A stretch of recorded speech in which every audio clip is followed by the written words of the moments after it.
12তম জাতীয় হ্যান্ডলুম সপ্তাহ 2026 উপলক্ষে মঙ্গলবার ত্রিপুরা কেন্দ্রীয় বিশ্ববিদ্যালয়ে এক আলোচনা সভা ও কুইজ প্রতিযোগিতা অনুষ্ঠিত হয়েছে।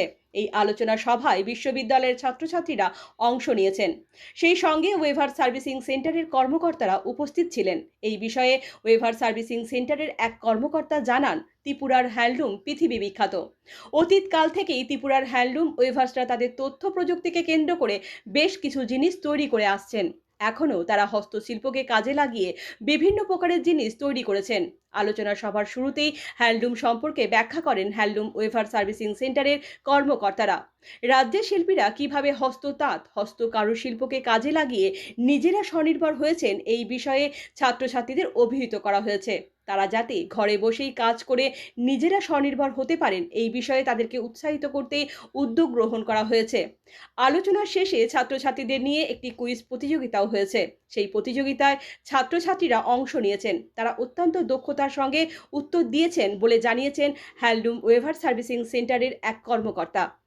আজকে এই অনুষ্ঠানটা মিনিস্ট্রি অফ টেক্সটাইলের তরফ থেকে এখানে আমরা অর্গানাইজ করেছি। আমরা মিনিস্ট্রি অফ টেক্সটাইলের sub branch office weaver service centre ত্রিপুরার আগরতলার গোর্খাবস্তিতে আছে। 2015 সালে প্রথম এটা আয়োজিত করা হয়েছিল চেন্নাই, আমাদের অনারেবল প্রাইম মিনিস্টার করেছিলেন। আর 29 অফিস আছে পুরো অল ওভার ইন্ডিয়ায়। সব জায়গাতেই কলেজ লেভেল প্রোগ্রাম হয়, স্টেট লেভেল প্রোগ্রাম হয়, ক্লাস্টার লেভেল প্রোগ্রাম হয়, যাতে আমাদের এই ট্র্যাডিশান, আমাদের হেরিটেজ, এটাকে আরও সুন্দরভাবে ধরে রাখা যায় এবং এর মাধ্যম দিয়ে আমাদের হ্যান্ডলুম ভাই বোনেদের যাতে ইনকাম লেভেল উন্নত হয়। এবং তার সঙ্গে সঙ্গে এই ত্রিপুরা ইউনিভার্সিটিকে আমি অসংখ্য ধন্যবাদ দেবো, আমার ভিসি, রেজিস্ট্রার এবং আমার রাজেশ স্যারকে।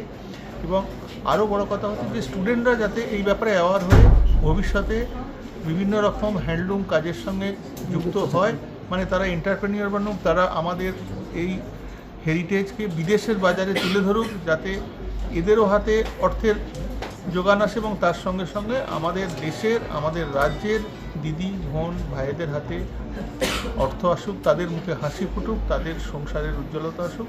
আমি এইটাই চাই। ব্যুরো রিপোর্ট, পজিটিভ বার্তা।